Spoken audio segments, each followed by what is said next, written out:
আমি গুনাহ ছাড়ার জন্য ইনশাআল্লাহ ৫ ওয়াক্ত নামাজ পড়তেছি, কিন্তু তারপরেও গুনার কাজ ছাড়তে পারতেছি না। এখন করণীয় কি?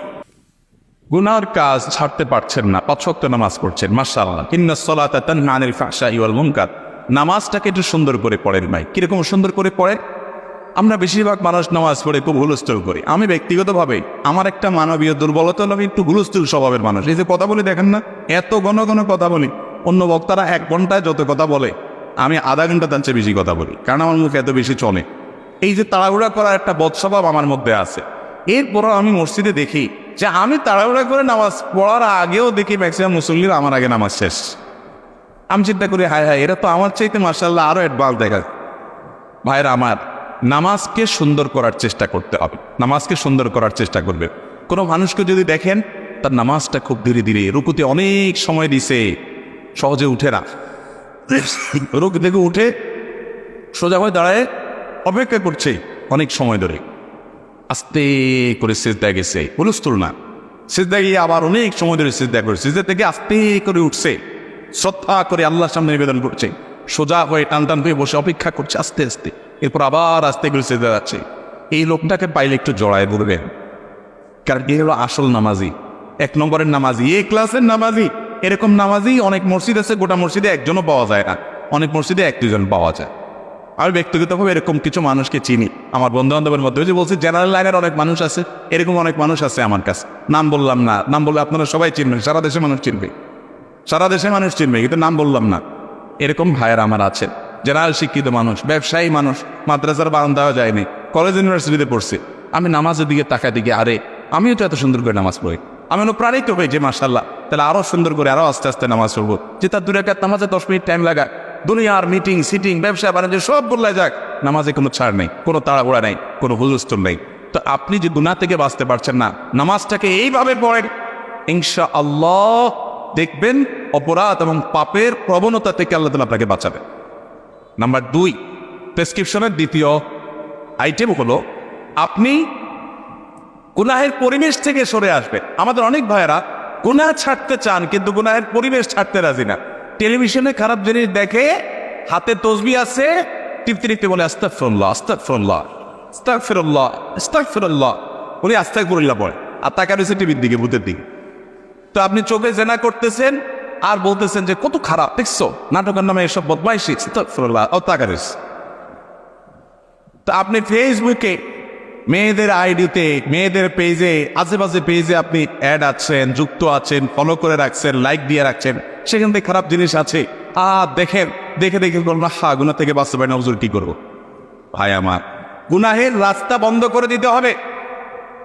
আমি সব জায়গায় বলার চেষ্টা করি, যারা কোনোভাবে গোপন গুনাহ থেকে বাঁচতে পারছেন না, পর্নোগ্রাফি থেকে বাঁচতে পারছেন না, হস্তমৈথুন থেকে, মাস্টারবেশন থেকে বাঁচতে পারছেন না, খারাপ জিনিস দেখা থেকে বাঁচতেন, আপনি চাচ্ছেন বের হয়ে আসতে, ঈমান আছে ভিতরে, ছটফট করেন কিন্তু পারেন না, সাহস করে হিম্মত করে স্মার্টফোনটা বিক্রি করে ফেলান।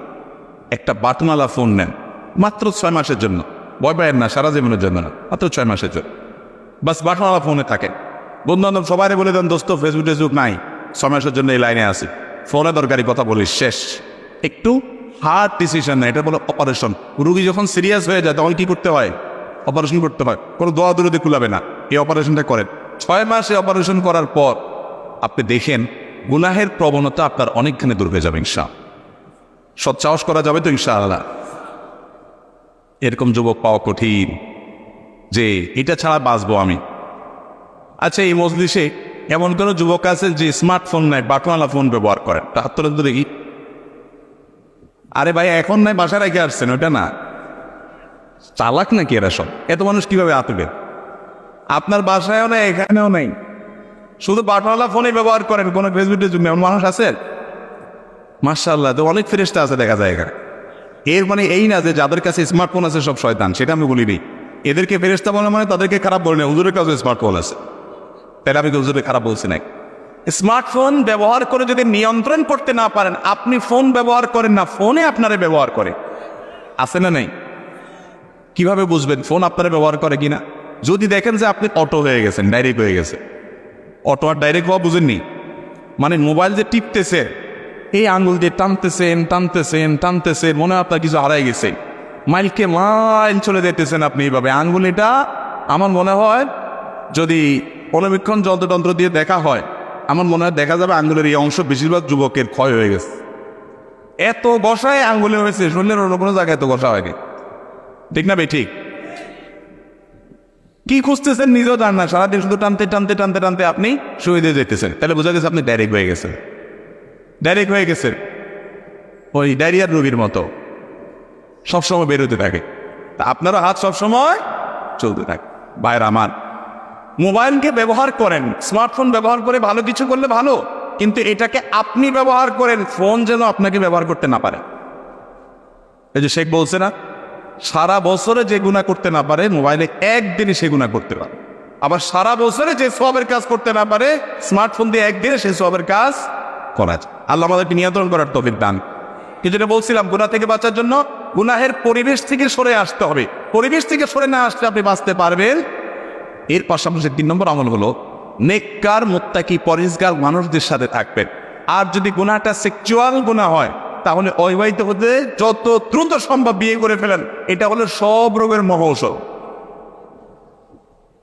যদি মুরব্বীরা রাজি না হয়, ধরে বাড়িতে আমার কাছে ফুসলা বাসটা নিয়ে আস, বা আশপাশে হুজুরদের কাছে নিয়ে যাবেন। হুজুররা চাচা মিয়ারে বুঝায়া বাজায়া ইনশাআল্লাহ বিয়ের ব্যবস্থা করে দেবে। হুজুরদের একটু খাওয়াটাই নেবেন, দেখবেন ইনশাআল্লাহ সব ব্যবস্থা হয়।